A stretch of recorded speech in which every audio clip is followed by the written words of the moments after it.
The master twists the iron screw, and the bone in the young slave's leg begins to give.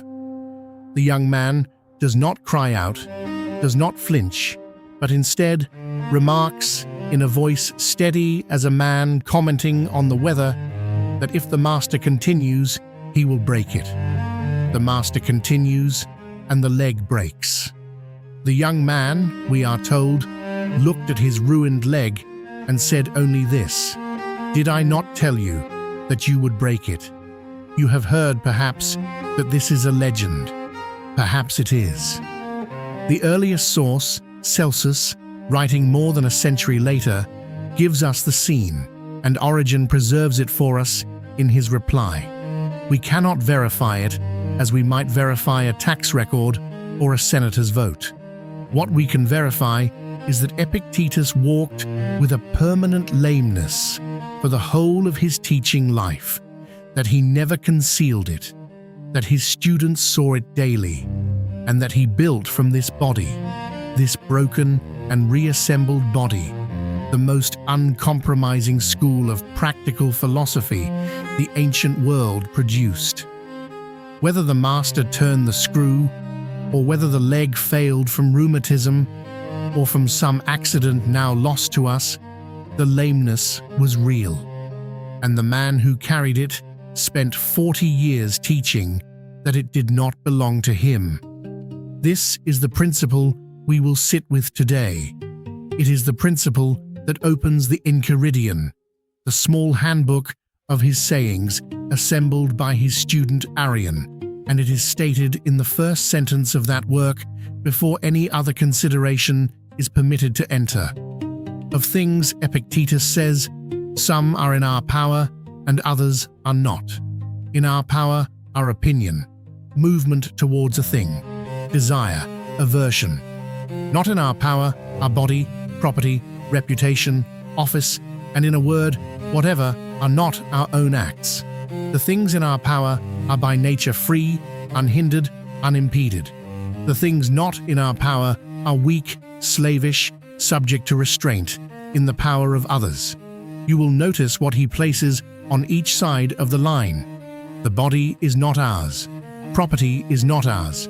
Reputation is not ours. Office is not ours. And on the side of what is ours, he places only a small handful: our judgments, our impulses, our desires, our aversions. The whole movement of his philosophy turns on this division. He returns to it in every discourse, in every conversation Arrian preserves. He will not allow his students to pass it by quickly. He will not allow you, were you sitting on the bench in his lecture hall in Nicopolis, to nod and move on. He requires that you stop here. He requires that you feel the strangeness of what he has just said. For consider, he has said that your body is not yours. The body in which you are sitting now, the hands you can lift and lower at will, the breath moving in and out of your chest. He has said that this belongs to the category of things weak, slavish, subject to restraint, the category in which he places another man's chariot or another man's house. How can this be, you may ask? Surely my body is mine, if anything is mine. His answer is patient and exact. Your body, he says, can be chained. Your body can be exiled. Your body can be broken with an iron screw. Your body can be sold in a market, which his had been. Your body will age, will sicken, will at last be taken from you altogether, and you have no final say in any of this. A thing that can be taken from you against your will is not, in the strict sense, yours. It is on loan. It is borrowed from the universe, which will reclaim it on a schedule you do not set. What remains then? What is the small handful he reserves for you that cannot be reached by the master's hand or the emperor's decree? He names it your judgments, your assent, your inner movement toward or away from the things that present themselves. This and this only is what no chain reaches. To understand why a man would build his whole life around this strange and narrow patch of territory, you must know who he was and where he stood and what he had already lost before he began to speak. He was born somewhere around the year 55 of our era, in Hierapolis, a city in Phrygia. We do not know his given name. Epictetus is not a name. It is a Greek word meaning roughly acquired or purchased. It is what you call a slave when you do not bother to learn what his mother called him. He carried it for the whole of his life and never replaced it, even when he was free and famous and visited by the emperor. He came to Rome as the property of a man called Epaphroditus, who was himself a freedman and who served as secretary to Nero. You may pause on this for a moment. The young Epictetus, perhaps 10 years old, perhaps 12, was the slave of a slave who had risen high. He stood in the household of a man who stood in the household of the emperor. He saw from below how the great machinery of the imperial court turned. He saw senators arrive trembling and depart, relieved or condemned. He saw informers prosper. He saw philosophers exiled. He saw Nero kill his mother, kill his wife, sing in public, set fire to the city, and at last open his own throat in a villa outside Rome. Through all this, the boy was property. He could be sold. He could be beaten. He could be broken. And at some point, by some means, we cannot now determine, his leg was indeed broken, and he walked thereafter with a limp that did not heal. Epaphroditus, for reasons of his own, permitted the boy to study philosophy under Musonius Rufus, the most distinguished Stoic teacher then in Rome. This is not as strange as it sounds. A cultivated household kept educated slaves as a matter of prestige.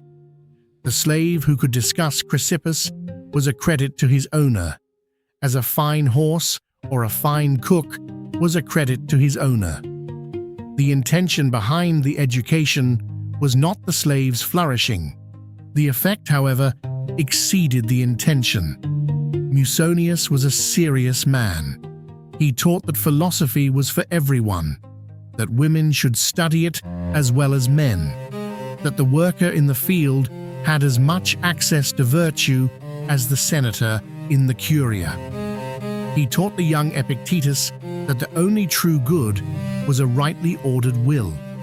At some point, perhaps after the death of Nero, perhaps later, Epictetus was freed. We do not know the circumstances. He began to teach in Rome in his own right, gathering students. He lived simply.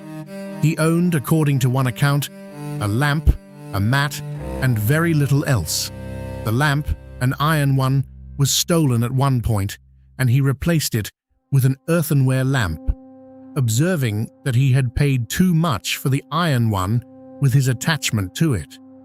Then, in the year 93 or thereabouts, the Emperor Domitian, suspicious of philosophers, as Domitian was suspicious of everyone, issued an edict expelling them from Rome and from Italy altogether. Epictetus was among those driven out. He crossed the Adriatic and settled in Nicopolis, a city on the western coast of Greece, founded by Augustus to commemorate his victory at Actium. There he set up a school, and there he remained for the rest of his life, teaching young Romans of senatorial and equestrian rank who came to him for instruction. He never wrote a book. We have his teachings only because one of his students, a young man named Flavius Arrianus, later a Roman governor and a serious historian in his own right, took notes during the lectures and circulated them. Arrian insists in his preface that he has tried to preserve his teacher's exact words, and the discourses do indeed have the rough texture of speech, the interruptions, the rhetorical questions thrown at imagined students, the sudden tenderness, the sudden bite. This is the man, then, who told you that your body is not yours. A man whose body had been owned by someone else for the first half of his life. A man whose leg had been broken, perhaps deliberately, and never healed. A man who had been expelled from the city he loved by an emperor who feared philosophy. A man who slept on a mat. A man who had nothing the world recognized as worth having, and who taught from this position that he was free, and that the senators who came to study with him were, most of them, slaves. Now let us look at how the principle actually moved in his daily life. For Epictetus did not state his doctrine and leave it as decoration. He pressed it against every situation that presented itself and required his students to do the same. A man comes to him distressed because his brother is angry with him. Epictetus asks him, "Is your brother's anger in your power?" The man considers. No, the brother's anger is not in his power. Then Epictetus says, "It is none of your concern. What is your concern is that you act rightly toward your brother. Whether he, in turn, acts rightly toward you is his affair and not yours." You may feel, hearing this, that it is cold, that it dismisses the natural grief of a broken family bond. Read more carefully. He does not say you should not love your brother. He does not say the relationship is unimportant. He says that the brother's response is not yours to determine, and that to make your peace of mind dependent upon a thing you cannot determine is to hand your peace of mind over to another man. The love is not extinguished. The love is preserved precisely by refusing to make it conditional upon a return. Another student speaks of his fear of exile. Epictetus has, of course, been exiled. He asks the student, "When you are exiled, will you be prevented from acting rightly?" The student says, "No." Will you be prevented from thinking clearly? No. Will you be prevented from facing what comes with steadiness? No. Then what, Epictetus asks, will you be prevented from? The student finally says, "I will be prevented from living in Rome." And Epictetus, who lived in Rome and was driven from it, says, "Yes, you will be prevented from living in Rome." That much is true. Rome is not yours. It was never yours. Your judgment about whether to bear its loss, well, is yours. There is a passage in the Discourses in the first book in which he says this, and I will quote it directly in the translation of George Long. "I must die. If now, then I die now. If soon, I will dine now, as it is the hour for dinner, and afterwards I will die when the time comes." How? As becomes a person who is giving back that which was another's. Notice that last clause, giving back that which was another's. He does not say his life is his to dispose of with indifference. He says his life is not his at all. It was lent to him. He is returning the loan. The transaction is straightforward. There is no occasion for protest. This same posture governed his teaching method, which was severe. He scolded his students. He mocked them when they came to him expecting consolation. A young man arrives, he tells us, dressed in fine clothes, having traveled from Rome to sit at his feet, and the young man expects to be praised for his diligence. Epictetus tells him he is a fool. He tells him that until he learns to want what actually depends on him and stop wanting what does not, he has not begun to study philosophy at all. He has merely arranged his furniture differently. You may ask whether he was ever gentle. He was on occasion. There is a tenderness in his treatment of the truly trying situations. Of the death of a child, he counsels what may sound terrible. When you kiss your child, he says, remind yourself that what you are kissing is a human being, that is, a mortal. He does not say this to harden you. He says it because the alternative, the unconsidered kiss, given as though the child belonged to you forever, prepares a worse wound. The wound will come either way. The question is whether it will come to a soul that has been awake or to a soul that has been pretending. He himself, in his old age, adopted a child. A friend of his had a son the friend could not keep, and Epictetus, who had never married, took the child into his small household and engaged a woman to help raise him. The man who taught that the child you kiss is mortal kissed his own. The doctrine did not forbid the love. It only refused to lie about the conditions of the love. He grew old in Nicopolis. The emperor Hadrian is said to have visited him, though the meeting may be later legend. Marcus Aurelius, born after Epictetus had died, would read the Discourses in a copy lent to him by his teacher, Junius Rusticus, and would weave Epictetus's distinctions into the private meditations he wrote on campaign at the Danube. The lameness held, the teaching held. He died, we believe, around the year 135, in the city to which he had been driven, surrounded by students who had crossed the sea to hear him. What then is he actually teaching you?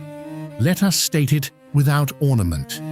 He is teaching that you have been making a category error your whole life. You have been treating a vast region of your experience as though it belonged to you, when it does not. Your reputation, your standing among your peers, your possessions, the behavior of the people you love, the behavior of the people you do not love, the functioning of your body, the length of your life. All of this you have been treating as yours, and grieving when it slips, and grasping when it threatens to leave, and arranging your days around the project of holding it in place. He is telling you that none of it was ever in your hand. The grip was an illusion. The sense of control was supplied by the fact that, most days, the things you take to be yours stay roughly where you left them. But this is not control. This is good fortune, which is not control at all, and which will at last fail. What is in your hand, he says, is something else. It is the judgment you make about what is happening. It is the inner movement of assent or refusal.